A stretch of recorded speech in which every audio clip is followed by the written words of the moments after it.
नमस्कार। मैं जगदीश पारिक हिंदी व्याकरण शास्त्र के अंतर्गत आज विशेषण के चतुर्थ सत्र में संख्यावाचक विशेषण के बारे में आपसे चर्चा करूंगा। संख्यावाचक, adjective of numbers, adjective of numerals, संख्या, वे विशेषण या वे शब्द जो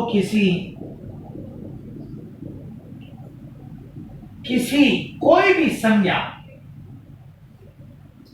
अथवा सर्वनाम, संज्ञा व सर्वनाम की संख्या संबंधी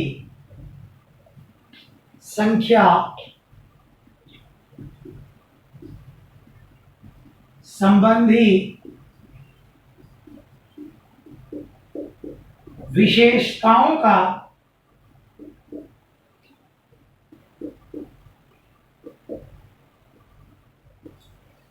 बोध कराते हैं।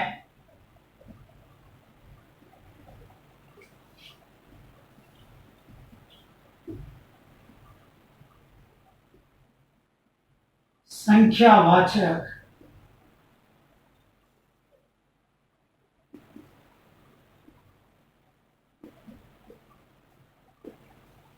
विशेषण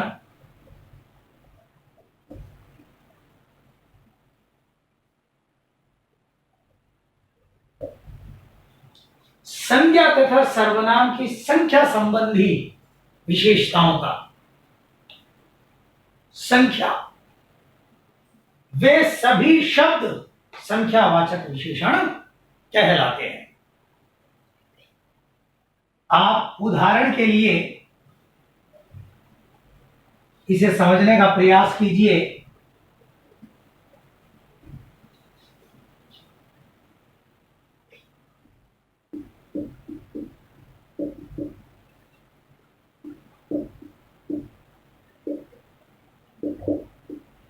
दो लड़के, संख्या है, ये गिना जा सकता है, countable figure, we can count.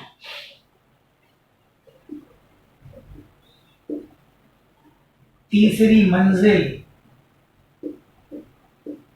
Third,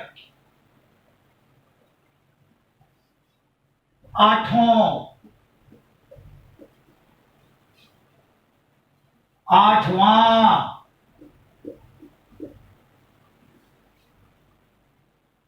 दुगुना,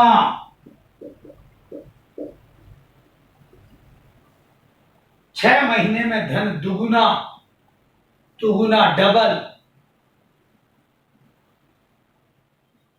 इस संख्यावाचक विशेषण के भी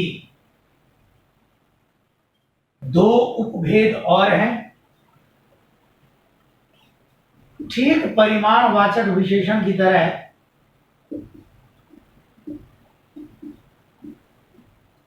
निश्चित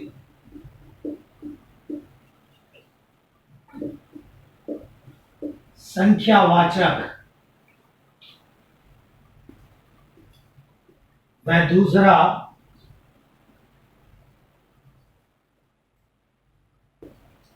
अनिश्चित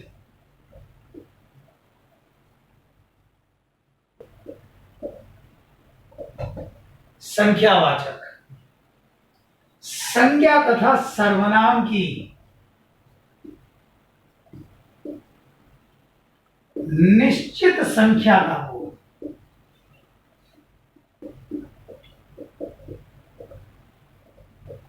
संज्ञा तथा सर्वनाम की निश्चित संख्या संबंधी विशेषताओं का बोध, संज्ञा सर्वनाम की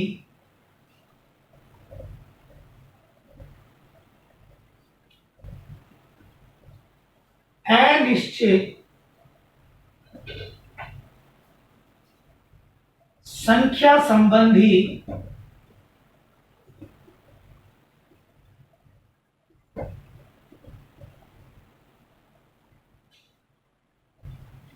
विशेषताओं का बोध।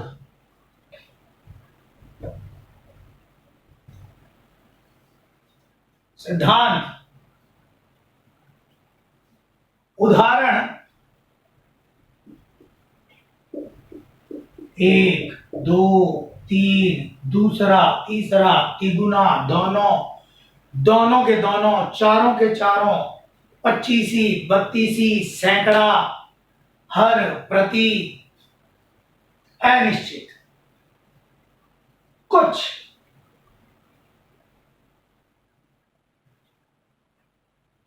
दस, बीस।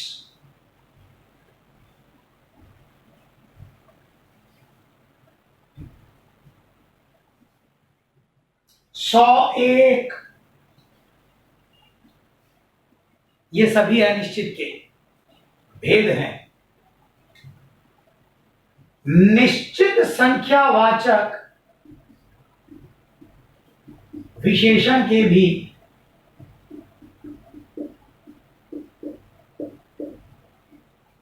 निश्चित संख्या वाचक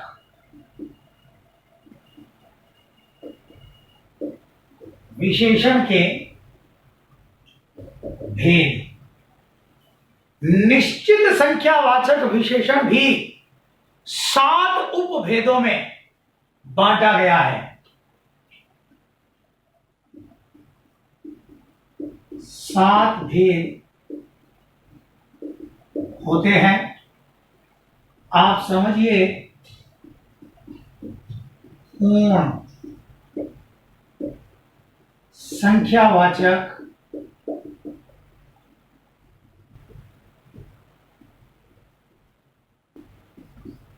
अपूर्ण संख्यावाचक,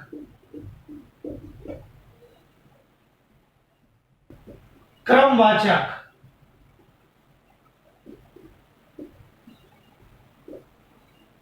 पूर्ण संख्याएं,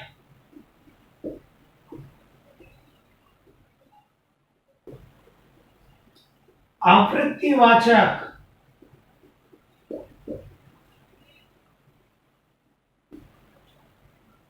समुदायवाचक,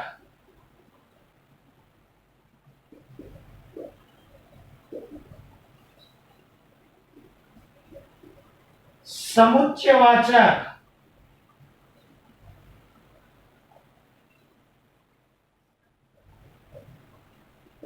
सैक सेक्शन और प्रत्येकवाचक।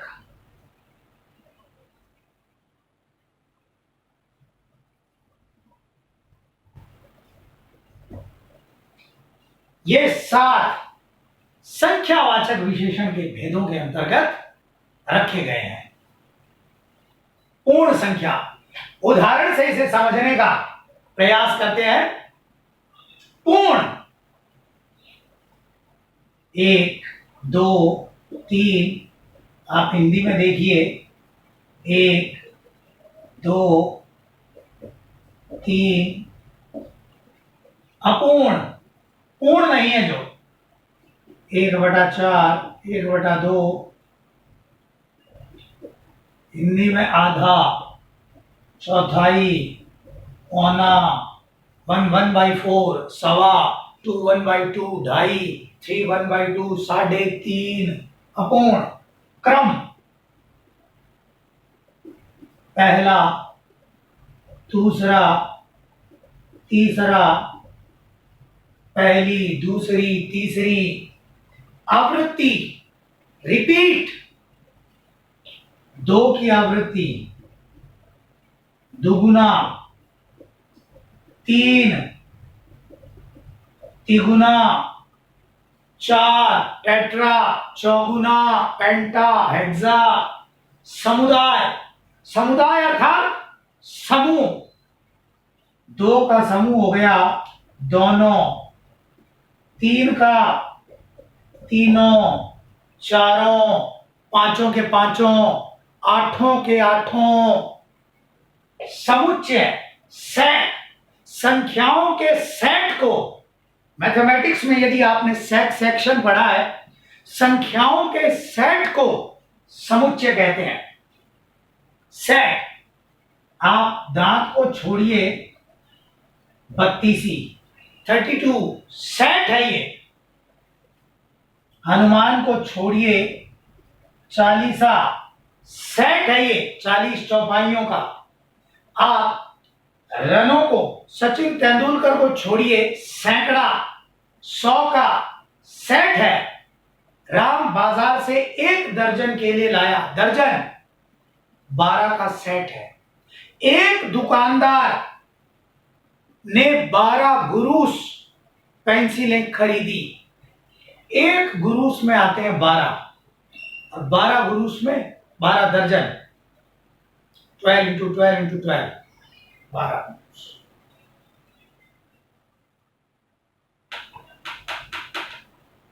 और प्रत्येक वाचक, हर, मेले में हर धर्म के लोग आए, हर, हिंदू भी था, जैन भी था, मुस्लिम भी था, ईसाई भी था, सिख भी था। मैं प्रतिदिन स्नान करता हूं। मैं प्रतिदिन, प्रति व्यक्ति 1-1 रुपया इनाम दिया जाएगा। ये सभी निश्चित संख्यावाचक विशेषण के अंतर्गत रखे जाएंगे। आइए चर्चा करते हैं अनिश्चित संख्यावाचक विशेषण। वे विशेषण जो संज्ञा तथा सर्वनाम की अनिश्चित नाम, अनिश्चित तोल व अनिश्चित मात्रा, गलत, अनिश्चित संख्या संबंधी विशेषताओं का बोध कराएंगे। उदाहरण,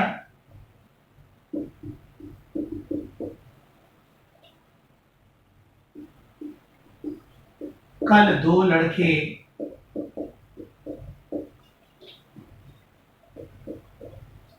चंदा मांगने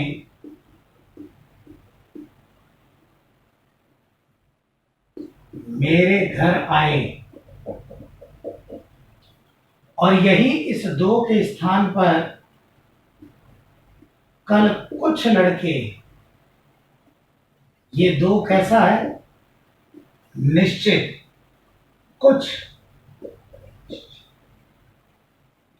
यदि पूर्व के वीडियो को आपने समझने की कोशिश की है, मैंने पूर्व के वीडियो में एक उदाहरण, गिव एन एग्जांपल, चाय की कुछ घूंटें मैं भी पीना चाहता हूं, और हमने कुछ शब्द को अनिश्चित परिमाण वाचक विशेषण के अंतर्गत रखा था। चाय लिक्विड है, इसे गिना नहीं जा सकता, नापना तोलना संभव है। बच्चे नापे या तोले नहीं जा सकते, नहीं जाएंगे, गिने जाएंगे। तो कुछ एक कॉमन उदाहरण हो गया। समान रूप से जहां गणना की बात होगी वहां अनिश्चित संख्या, और जहां नाप तोल या मात्रा की चर्चा होगी वहां कुछ अनिश्चित परिमाण वाचक विशेषण का उदाहरण होगा। 10-20 रोटियां खाना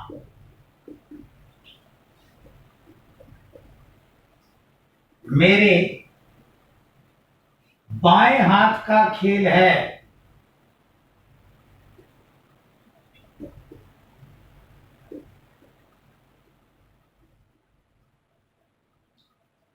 बाएं हाथ का खेल है। आप कहेंगे ये निश्चित संख्या है। आप देखिए 10-20, आइदर 10 और आइदर 20, 15 भी हो सकती है, 16 भी हो सकती है, 18.5 भी हो सकती है। कुछ क्लियर नहीं है। रैली में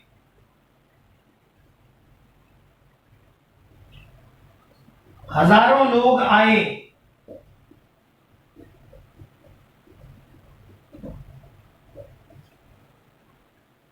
हजारों, over thousands of people were came in rally। हजारों, कितने हजार?